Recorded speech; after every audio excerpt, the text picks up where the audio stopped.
सारा प्रणाम। दिवाली की ढेरों शुभकामनाओं के साथ मैं हूं रुचि शर्मा। हर कोई मान रहा है कि प्रॉपर्टी खरीदने का यही एक सही मौका है। हालांकि होम लोन महंगे होने के आसार हैं। दीपावली के मौके पर हम आपने इस शो प्रॉपर्टी वॉच को बिल्कुल एक नए अंदाज में आपके लिए लेकर आए हैं। तो आज के स्पेशल शो में हम यही जानने की कोशिश करेंगे कि क्या रियल एस्टेट में पैसा लगाने का ये एक सही मौका है, अगर है तो किस लोकेशन पर मिलेगी बढ़िया और सस्ती प्रॉपर्टी।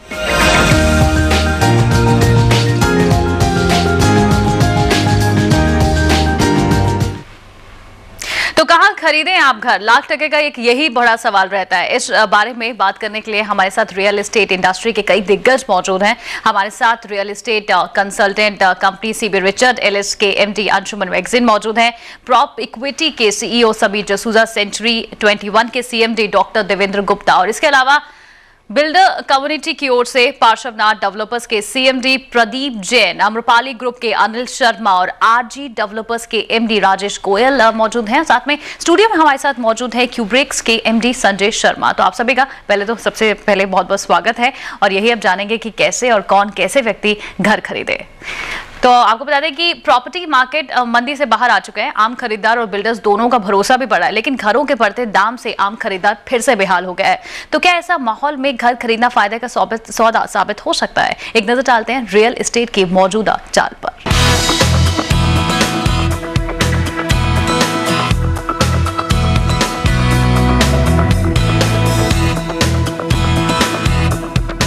अक्टूबर 2009 से रियल एस्टेट में रिकवरी शुरू हुई। तब से घरों की कीमत 10 से 45% बढ़ चुकी है। पुराने प्रोजेक्ट पर काम शुरू है और नए प्रोजेक्ट लॉन्च होने लगे। 2010 के शुरुआत में धड़ल्ले से बुकिंग भी हुई। देश में पहली बार under construction real estate market की कुल वैल्यू $100 बिलियन को पार कर गई। जोन्स लैंग लसैल की रिपोर्ट को माने तो under construction real estate market में रेसिडेंशियल प्रोजेक्ट की वैल्यू $66.5 अरब है, जबकि कॉमर्शियल प्रॉपर्टी का भाव $34.8 अरब तक पहुंच गया। लेकिन घरों के दाम बढ़ने से आम खरीदार फिर से उलझन में है। आजकल की डेट में घर खरीदना इट्स वेरी एक्सपेंसिव, क्योंकि अगर हम देखें तो अगर प्रॉपर्टी हमें खरीदनी है तो फर्स्ट ऑफ ऑल 10 लाख रुपए की डाउन पेमेंट तो हमें रखना बहुत ही जरूरी है। ऊपर से लोन आजकल नहीं होता है, इतना इंटरेस्ट रेट बढ़ता ही जा रहा है। बिल्डर तर्क दे रहे हैं कि मांग ज्यादा है और कंस्ट्रक्शन से जुड़े सामान महंगे हो गए हैं, इसलिए कीमत बढ़ाना उनकी मजबूरी है। देखिए, थोड़ा सा एक प्राइजेस पिछले एक साल भर में काफी बढ़ी है प्राइजेस रियलिटी सेक्टर में, तो एक थोड़ा सा उसका कुछ हद तक इम्पैक्ट मार्केटिंग पे आ रहा है, पर कोई खास बहुत ज्यादा चिंता की बात नहीं है। मतलब एक 10-15% उसकी वजह से इम्पैक्ट आया है प्राइजेस बढ़ने की वजह से। सवाल है कि इस माहौल में आम खरीदार घर खरीदें या फिर थोड़ा इंतजार करें। कुछ लोग मौजूदा कीमतों पर खरीद की सलाह दे रहे हैं, तो कुछ लोग बाजार को अभी और परखने की नसीहत दे रहे हैं। समय के लिए दीपू रॉय। तो संजय जी इस वक्त हमारे साथ स्टूडियो में मौजूद है। उनसे हम यही जानेंगे कि क्या ये वाकई सही मौका है घर खरीदने का। संजय जी, क्या एडवाइस करेंगे? कुछ कह रहे हैं कि घर अभी खरीद लीजिए और कुछ कह रहे हैं कि अभी इंतजार कीजिए, परखिए, उसके बाद घर खरीदिए। देखिए, घर का टाइम करना तो बहुत टफ होता है कि कब खरीदें। जैसे बेचना बहुत टफ होता है कि कब बेचें, उसी तरह से खरीदना बहुत टफ है कि कब खरीदें। मगर गलत टाइम कोई नहीं होता। अगर आप सही दाम पे खरीदें, सही जगह पे खरीदें और सही बिल्डर की प्रॉपर्टी खरीदें, तो मेरे ख्याल से कोई गलत टाइम होता नहीं इसके लिए रुचि। अब रही बात की दाम बिल्कुल बढ़े हुए हैं, काफ़ी लोग घबरा रहे हैं। बैंक्स ने लोन देने में थोड़ा सा टाइटनेस की है, फंड जितनी आसानी से नहीं है। फिर भी उसके बावजूद मेरे ख्याल से ये घर खरीदने का सही मौका है। घर जब आदमी खरीदता है उसे ज़रूर थोड़ा सा स्ट्रेच करना ही पड़ता है, और इस टाइम के ऊपर अगर आप अच्छे बिल्डर का अच्छी लोकेशन के ऊपर मकान देखें जो आपको मतलब जचता है, जो आपको पसंद आता है, तो मेरे ख्याल से दाम के पीछे, थोड़ा बहुत दाम के पीछे आप उसे छोड़ना नहीं चाहिए। उसमें बुकिंग कर लेनी चाहिए, या अगर ready to move in property उसे खरीद लेना चाहिए। खुद इस वक्त अंशुमन मैगजीन जी भी हमारे साथ मौजूद हैं, उनसे हम जानेंगे। अंशुमन जी, आप क्या कहेंगे? आपका क्या मानना है? क्या वाकई ये घर खरीद लेने का सही वक्त है? खरीद लेना चाहिए घर अब इस टाइम? एक तो यह है कि वो सिटी जहाँ इकोनॉमिक एक्टिविटी सबसे ज़्यादा है, तो वहाँ इन्वेस्टमेंट अपॉर्चुनिटीज़ भी बहुत हैं। अब आप देखिए, एनसीआर रीजन जो है, गुड़गांव हो गया, नोएडा, में एनसीआर रीजन में काफ़ी इकोनॉमिक डेवलपमेंट हो रहा है, जॉब्स क्रिएशन हो रही है। सिमिलरली मुंबई पूना बेल्ट में काफ़ी इन्वेस्टमेंट्स जा रहा है, और अगेन इकोनॉमिक एक्टिविटी काफ़ी हाई है। Major cities I would say to stick to major cities and around, जहाँ की इकोनॉमिक एक्टिविटी सबसे ज़्यादा है, और वहीं investments in the long term will be safer. चलिए घर बनाने वालों से पूछते हैं। हमारे साथ पार्श्वनाथ के सीएमडी मौजूद है प्रदीप जैन, उनसे हम जानेंगे कि वो क्या कुछ अपने दर्शकों को हमारे सलाह दे रहे हैं। प्रदीप जी, दिवाली का मौका है तो ऐसे में हर कोई चाहता है कुछ ना कुछ खरीदना, आप क्या एडवाइस करें? सही वक्त है घर खरीदने का, खरीद लेना चाहिए? सबसे पहले तो मैं सभी को दीपावली की बहुत हार्दिक बधाई देना चाहता हूँ, और उसके साथ ये एक बात बताना चाहता हूँ सभी लोगों को कि इस बार जो दीपावली है वो हम सब के लिए बहुत अच्छी दीपावली है, और जो घर खरीदने का मौका है इससे अच्छा मौका कभी भी नहीं आ सकता, क्योंकि अफोर्डेबल प्राइस पर अच्छी लोकेशन की प्रॉपर्टी आपके लिए अवेलेबल है। चलिए, तो इन्होंने तो मोहर लगा दी कि दीपावली बेहद खास रहने वाली है और ये बहुत बेहतरीन मौका है, घर खरीद लीजिए। अनिल जी से भी जान लेते हैं, वो भी मौजूद है। अनिल जी, आपको क्या लगता है, सचमुच रियल एस्टेट मार्केट में रिकवरी अब दिखने लगी है और जो एडवाइस की जा रही है एक बेहतर दीपावली साबित हो सकती है आम पब्लिक की, आम दर्शकों की, तो वाकई घर खरीद लिया जाए? चलिए, क्या होता है कि जो buyers generally 99% buyers bank loan की सुविधा से ही घर खरीदते हैं। इसमें क्या होता है, जो मिडिल क्लास बायर है या लोअर मिडिल क्लास बायर है, वो बैंक का इंटरेस्ट रेट बढ़ने से उनके मंथली एक्सचेकर पर थोड़ा सा लोड बढ़ जाता है। उस लोड के कारण थोड़ी सी डिमांड में कमी, लोग हेजिटेंट हो जाते हैं, वेट एंड वॉच में चले जाते हैं, तो थोड़ी डिमांड घटती है। यदि अगर देखिए 0.25% या 0.5% से अगर 500 या 300 या 400 रुपये का फ़र्क पड़ता है EMI में, तो बायर्स जिनको घर चाहिए होता है वो उसको बॉदर नहीं करते हैं, दे गो फॉर दैट। लेकिन अगर ये 3% और 2.5% और ज़्यादा की बढ़ोतरी होती है तो डिमांड में कमी आती है। चलिए, यानी डिमांड में कमी आती है, लेकिन कहीं ना कहीं सारी तरफ से यही आवाजें आ रही है कि अगर मूड है घर खरीदने का तो देर मत करिए और खरीद लीजिए, मौका ये आएगा नहीं फिर से। संजय जी भी है स्टूडियो में हमारे साथ बने हुए, उनसे हम जान लेते हैं। संजय जी, सभी मान रहे हैं घर खरीद लेना चाहिए, लेकिन मंदी के इस दौर में इस तरीके की खरीदारी करना सही है, आप क्या कहते हैं? देखिए, मंदी तो नहीं कहूंगा मैं इसे, मंदी तो साल भर पहले खत्म हो गई थी, अब तेजी आ गई है और लोग घबरा रहे हैं कि दाम कहीं बहुत ज्यादा तो नहीं है। अगर आप देखेंगे काफी जगहों पे दाम जो है मेरे ख्याल से 25% से लेकर 50-60% तक बढ़ चुके हैं एक साल के दायरे में। तो लोगों की घबराहट ये है कि ऐसा ना हो कि हम इतनी हाई प्राइसेस पे खरीद लें और उसके बाद प्रॉपर्टी मार्केट नीचे चली जाए, कि गलत टाइम तो नहीं है। और मैं कहूँगा ये गलत टाइम नहीं है। अगर स्पेशली आप ready to move in property देख रहे हैं, ready to move in property की अभी भी डिमांड है और सप्लाई बहुत कम है, क्योंकि कुछ बिल्डरों ने अपने प्रोजेक्ट्स डिले कर दिए थे, तो उसकी वजह से supply ready to move in properties की कम है। तो ready to move in properties आप खरीद लीजिए, वो उसमें विदाउट एनी हेजिटेशन मैं सजेस्ट करूंगा। रही बात अंडर कंस्ट्रक्शन की और नए लॉन्चेस की, इसमें आपको थोड़ा समझदारी से करना पड़ेगा, अपना होमवर्क करना पड़ेगा, क्योंकि आपके पास ऑप्शंस बहुत हैं। पिछले साल 2 साल के अंदर बहुत से बिल्डर्स हैं जिन्होंने प्रोजेक्ट्स लॉन्च किए हैं, कई नई नई जगह हैं, जैसे कि पूरे के पूरे इलाके हैं आपका मानेसर के पास, न्यू गुड़गांव जिसे कह रहे हैं, या नोएडा एक्सटेंशन हो गया, ये काफ़ी बड़े बड़े इलाके हैं जहाँ पे काफ़ी प्रोजेक्ट्स आए हैं। आपके पास ऑप्शंस बहुत होंगे, और ऑप्शंस बहुत होने की जो नेगेटिव पॉइंट ये है कि आपको उन्हें इवेलुएट करना पड़ेगा। सबसे पहले आप लोकेशन देखिए, उसके आसपास का इंफ्रास्ट्रक्चर देखिए, और अगले जो आपका इन्वेस्टमेंट होराइजन है, चाहे 2 साल का हो, 3 साल का हो, उसमें देखिए कि आसपास का इंफ्रास्ट्रक्चर डेवलप हो जाने के चांसेस हों, नंबर 1। नंबर 2, बिल्डर का ट्रैक रिकॉर्ड जरूर देखिए, क्योंकि बिल्डर की नीयत और बिल्डर की परफॉर्मेंस के ऊपर ही आपके पैसे की सेफ्टी निर्भर है। और तीसरा, दाम अगर थोड़ा सा ऊपर लगे आपको खरीद लीजिए, क्योंकि प्रॉपर्टी आपको थोड़े से पैसे के लिए छोड़नी नहीं चाहिए। आप जनरली आप देखेंगे लोग थोड़ा सा स्ट्रेच करना ही पड़ता है। फिलहाल एक छोटे से ब्रेक के लिए रुक रहे हैं, और ब्रेक के बाद हम आपको बताएंगे कि किस शहर में प्रॉपर्टी खरीदना होगा फायदे का सौदा। आप देखते रहिए प्रॉपर्टी वॉच।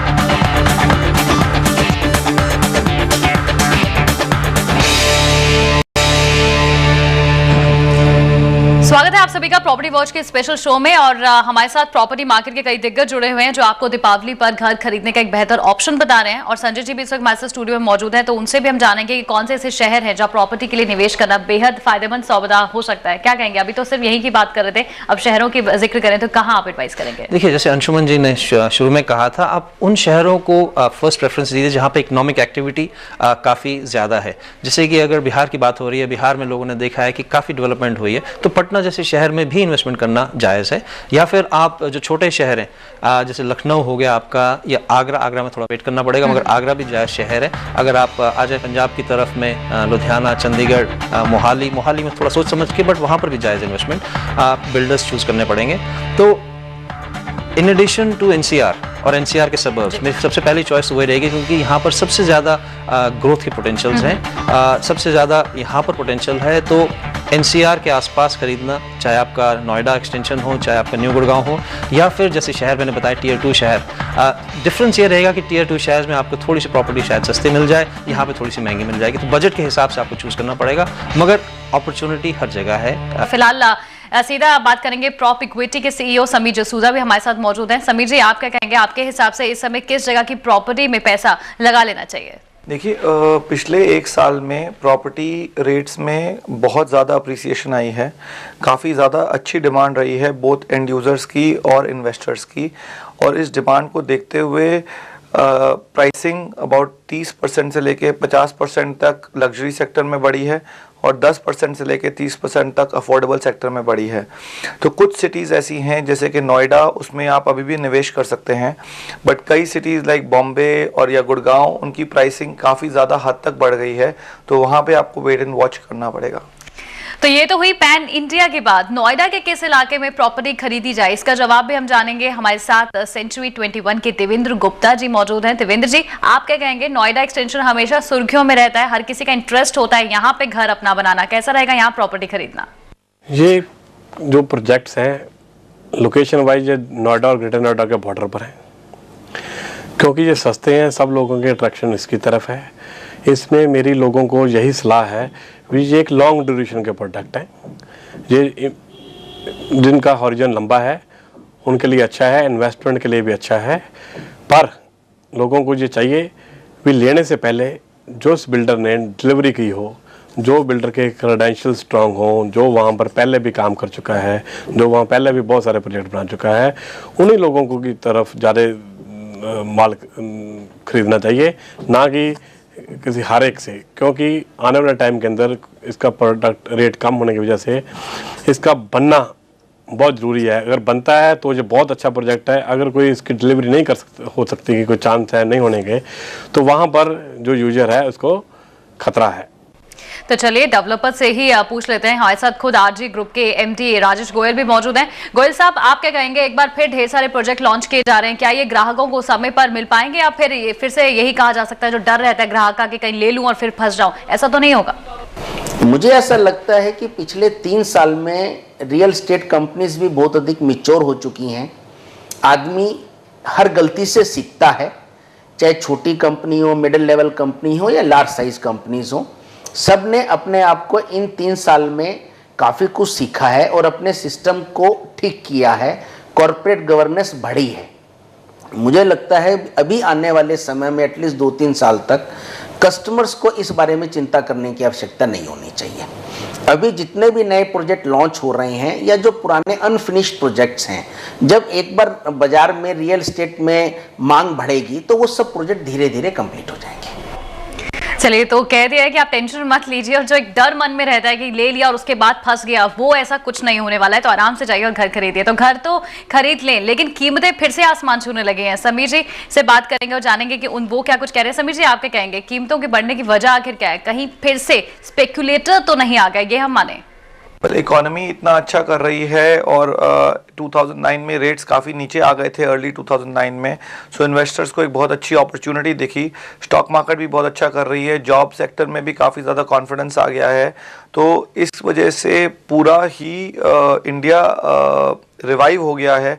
और रियल एस्टेट सेक्टर में जो गिरावट आई थी वो एक परफेक्ट अपॉर्चुनिटी थी इस रिकवरी में कि आदमी उसमें रियल एस्टेट में निवेश करता और बेनिफिट पाता, जो उसने पाया है पिछले 1 साल। जिसने भी 1 साल में इन्वेस्ट किया है उसकी इन्वेस्टमेंट 20% से लेकर 50% तक बढ़ गई है। चलिए, तो ये सबके एडवाइजर सलाह आपने सुन ली। संजय जी भी स्टूडियो में हैं, उनसे भी हम जानना चाहेंगे कि क्या नई लॉन्च होने वाली प्रॉपर्टी खरीदना ठीक होगा या फिर बनाई गई प्रॉपर्टी ही खरीदनी चाहिए? संजय जी क्या एडवाइस कर रहे हैं? देखिए, फर्स्ट चॉइस तो बनी बनाई प्रॉपर्टी ही है, क्योंकि उसमें जो अनसर्टेनिटी रहती है कि बिल्डर कर पाएगा, इकोनॉमी को क्या होगा, वो चिंता आपकी दूर हो जाती है। तो फर्स्ट चॉइस हमेशा रेडी टू मूव रहेगी, मगर रेडी टू मूव में आपको सारे पैसे अपफ्रंट दे देने पड़ते हैं। तो चॉइस इसीलिए है अंडर कंस्ट्रक्शन या न्यू लॉन्चेस लोग खरीदते हैं, ताकि धीरे धीरे से स्टैगर्ड पेमेंट करते रहें वो, उसमें निवेश कर सकते सकते हैं आप। काफ़ी जगह हैं जहाँ पे बिल्डर्स ने लॉन्च किए, काफ़ी अच्छे बिल्डर्स हैं। एक्चुअली अगर आप नोटिस करेंगे जो बड़े बिल्डर्स हैं जिन्होंने पहले अपने प्रोजेक्ट्स लॉन्च किए थे, अब वो नए प्रोजेक्ट्स कम लॉन्च कर रहे हैं। मेरे ख्याल से वो कोशिश कर रहे हैं अपने पुराने प्रोजेक्ट्स को ख़त्म कर दें। तो नए बिल्डर्स जो है वो मेरे ख्याल से काफ़ी जो लॉन्चेस कर रहे हैं, उनमें अगर आप इन्वेस्टमेंट करते हैं थोड़ा सोच समझ के कीजिए। इन्वेस्टमेंट मैं ये नहीं कहूँगा ना कीजिए, ज़रूर कीजिए, मगर सोच समझ के कीजिए। उस लोकेशन को देखिए, बिल्डर का ट्रैक रिकॉर्ड ज़रूर देखिए, क्योंकि जब तेजी है, पैसा है बिल्डर के पास, हर बिल्डर काम करेगा कि उसके पास पैसा आ रहा है। टफनेस तब आती है जब थोड़ी सी मंदी आ जाए, उसके जो कस्टमर्स हैं वो पेमेंट्स ना करें टाइम के ऊपर, पैसे की तंगी आ जाए। उस टाइम पे बिल्डर कैसे रिस्पॉन्ड करता है वो बिल्डर के कैरेक्टर को दिखाता है। चलिए यही कह रहे हैं कि जब घर खरीद रहे हैं तो जो बिल्डर है उसका भी आप बैकग्राउंड जानिए कि वो कितना सही है, क्योंकि कहीं खरीद ले और उसके बाद आप फंस ना जाएं। ये संजय जी की एडवाइस है। फिलहाल एक ब्रेक ले रहे हैं, लेकिन ब्रेक के बाद ये हम आपको बताएंगे कि महंगे होते लोन का प्रॉपर्टी बाजार पर क्या होगा असर। एक छोटा सा ब्रेक ले रहे हैं, आप देखते रहिए प्रॉपर्टी वॉच।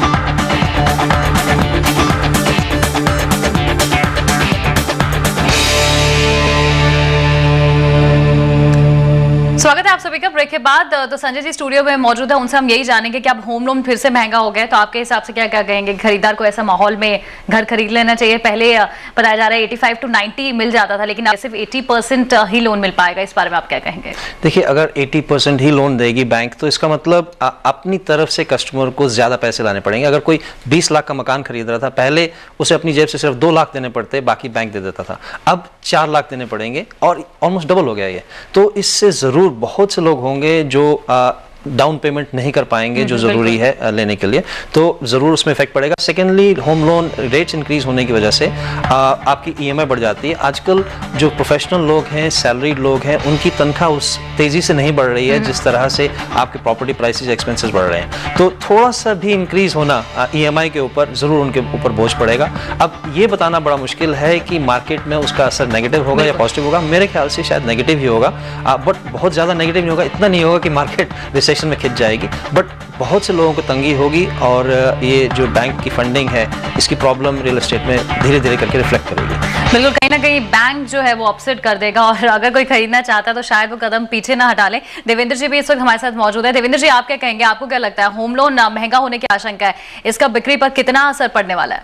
बैंकों के रेट बढ़ने से जो सेल परचेज है वो स्लो हो जाती है। आज की डेट में बड़ी फास्ट है, बैंक भी कोऑपरेट कर रहे हैं, बैंक भी कंफर्टेबल हैं, कम रेट पे पैसे दे रहे हैं, सब कुछ है। अगर बैंकों का रेट आज एक बार बढ़ा है, 1-2 बार और बढ़ जाएगा तो बिल्डरों को पैसा मिलना और मुश्किल हो जाएगा, इन्वेस्टरों को पैसा मिलना मुश्किल हो जाएगा, यूजर को पैसा मिलना मुश्किल हो जाएगा। मुश्किल का मतलब ये नहीं है नहीं मिलेगा, मिलेगा at higher price, higher rate of interest. That is the cost, that is part of the cost of the land, the construction loan and the buyer loan, this loan, that loan, all subvention schemes come under that category. Impact जरूर कुछ ना कुछ तो जरूर पड़ेगा। फिलहाल property बाजार में अभी रिकवरी शुरू हुई है कि फिर से होम लोन महंगे होने के आसार हो गए। अनिल जी भी मौजूद हैं, उनसे भी हम जानेंगे कि वो क्या एडवाइस कर रहे हैं। अनिल जी, आप क्या कहेंगे? लोन महंगा होने से खरीदार दूर होंगे, ऐसे में कोई शक नहीं होता, लेकिन ऐसे में क्या वाकई प्रॉपर्टी भी सस्ती होगी? कुछ ऐसे अंदेशे नजर आ रहे हैं? देखिए, मैं आपको रियलिस्टिक बात बताता हूँ। अगर हम लोग एनसीआर से शुरू करते हैं तो एनसीआर का जो मार्केट है वो पैन इंडिया मार्केट है। एनसीआर का मार्केट लोकल मार्केट नहीं। जो पैन इंडिया रिक्वायरमेंट है एनसीआर में घर का, वो बहुत ह्यूज है। इसलिए मार्केट तो बिल्कुल, एनसीआर की बात कहें तो मार्केट एनसीआर का सस्टेनेबल होना है, रहेगा भी। पैन इंडिया मार्केट अगर आप देखना चाहें तो पैन इंडिया में भी हमारे यहाँ, चूँकि जो हमारे बायर्स हैं वो इंडिजिनस हैं, हमारे खुद के बायर हैं। हम लोग किसी मिडिल ईस्ट या यूरोप या अमेरिकन बायर हमारे पास नहीं है।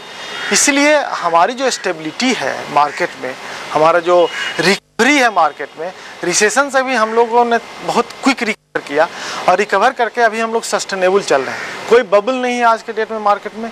स्लो एंड पेस थोड़ी प्राइसेस बढ़ती है, जैसे जैसे डिमांड बढ़ता है, स्कार्स होती है प्रॉपर्टी, थोड़ा सा प्राइस वेरिएशन आता है। ये एक नेचुरल फिनोमेना है। ये अगर बबल के रूप में अगर मल्टीपल टाइम्स बढ़ता है तो ये बबल कहलाता है। लेकिन हम लोग जो पिछले 6-8 महीने से देख रहे हैं, ये बहुत स्लो एंड स्टीडी ग्रोथ है डिमांड के हिसाब से, और वो ग्रोथ बहुत सारे फैक्टर पे डिपेंड करता है। जैसे कभी स्टील और सीमेंट का देखिए प्राइस बढ़ गए हैं तो थोड़ा सा प्राइस बढ़ना लाजमी है। कहीं अच्छे लोकेशन के प्लॉट्स की कीमत बढ़ी हुई होती है तो उसमें प्राइसेस थोड़ा बढ़ना लाजमी है। उसको हम हाइप इन प्राइस या हाइक इन प्राइस नहीं कर जी बिल्कुल बिल्कुल, यानी यही कह रहे हैं कि स्लो चल रहा है लेकिन खरीदार भी कम नहीं है, उनकी भी एक लंबी लाइन लगी हुई है। दीपावली का मौका है और इस मौके में हर कोई फायदा लेना चाहता है, लक्ष्मी अपने घर लेके आना चाहता है। ऐसे में क्या घर खरीदने वालों को कोई ऑफर मिल रहा है? अगर ऑफर मिलेगा तो हर कोई दौड़ा चले आएगा।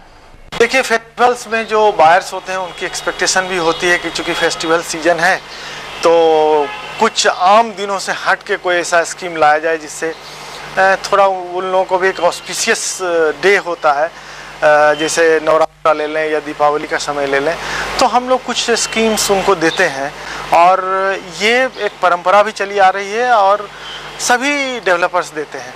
तो हम लोग भी एक रेपुटेड डेवलपर हैं इस एरिया में, तो हम लोगों को भी अपने बायर्स को एक अट्रैक्टिव, जैसे कभी कलर टीवी दे दिया, कभी कुछ फर्निशिंग का कोई आइटम उनको दे दिया, कुछ प्राइस में छूट दे दी, इस तरह के स्कीम्स आते रहते हैं। प्रदीप जी भी मौजूद है। प्रदीप जी, दीपावली के मौके पर खरीदारों को आप किस तरह का ऑफर दे रहे हैं? बेसिकली जहां तक डिस्काउंट ऑफरिंग की बात है, आज की डेट में जो डेवलपर है वो एक कॉम्पिटिटिव प्राइस पर, अफोर्डेबल प्राइस पर प्रॉपर्टी ऑफर कर रहा है, क्योंकि 2 साल के बाद डेवलपर को एक चांस मिला है कि प्रॉपर्टी कंज्यूमर को दे और अपनी इंटरनल एक्रूवल बढ़ाए। जहां तक पार्श्वनाथ का सवाल है, प्रोजेक्ट ऑन प्रोजेक्ट बेसिस हम स्कीम्स लाते रहते हैं और स्कीम दीपावली पर भी हैं, तो जो कंज्यूमर उसको खरीदना चाहें तो वो हमारे लिए बहुत यानी स्वागत है उन सभी का जो खरीदना चाहते हैं। अलग अलग स्कीमें, अलग अलग प्रकार की स्कीम्स आपके लिए उपलब्ध हैं। चलिए, तो कई स्कीम्स आपके लिए हैं, बस मौका देखिए और फटाफट अपना घर खरीदिए। संजय जी स्टूडियो में मौजूद हैं, उनसे भी हम जानेंगे। बिल्डर और कंसल्टेंट की बात सुनी, लेकिन जो लोग घर खरीद रहे हैं आप उनके लिए क्या एडवाइस करेंगे? बहुत सारी सलाह मिल गई और फ्री आइटम्स के भी गिफ्ट हमने अनाउंसमेंट सुन लिया, आप क्या कहेंगे? देखिए, फ्री आइटम्स जो है आइसिंग ऑन द केक है। अगर आपने बाकी रीजंस की वजह से उस डिसाइड किया उस प्रॉपर्टी को और बिल्डर को, तो इस आपको गिफ्ट अगर मिलता है तो बहुत अच्छा है, मगर ये जो गिफ्ट्स हैं इनकी वजह से अपना डिसीजन मत चेंज कीजिए। इंडिपेंडेंटली ऑफ दिस, अगर आप आज खरीदें या 2 हफ्ते बाद खरीदें, गिफ्ट्स हो या ना हो, आप उस प्रॉपर्टी को खरीदना चाहते हैं तब खरीदिए। तो गिफ्ट्स की वजह से मेरे ख्याल से आपको प्रॉपर्टी नहीं डिसाइड करनी चाहिए क्या खरीदना है। बिल्कुल। तो अगर आपके पास भी प्रॉपर्टी से जुड़ा कोई सवाल है तो आप हमारे एक्सपर्ट से पूछ सकते हैं। सवाल पूछने के लिए आपको हमें सिर्फ SMS करना होगा। SMS करने के लिए आप अपने मोबाइल फोन पर जाएं, PW लिखें और फिर स्पेस देकर अपना सवाल टाइप कीजिए और आप हमें 59090 पर SMS कर सकते हैं। आप ईमेल के जरिए भी अपने कोई भी क्वारीज या सवाल पूछ सकते हैं। हमारा ईमेल ID है pw@saharasame.com। तो प्रॉपर्टी से जुड़ी नई जगहों पर नई बातों के साथ हम अगले हफ्ते फिर मिलेंगे। तब तक प्रॉपर्टी वॉच की पूरी टीम को आप इजाजत दीजिए। सहर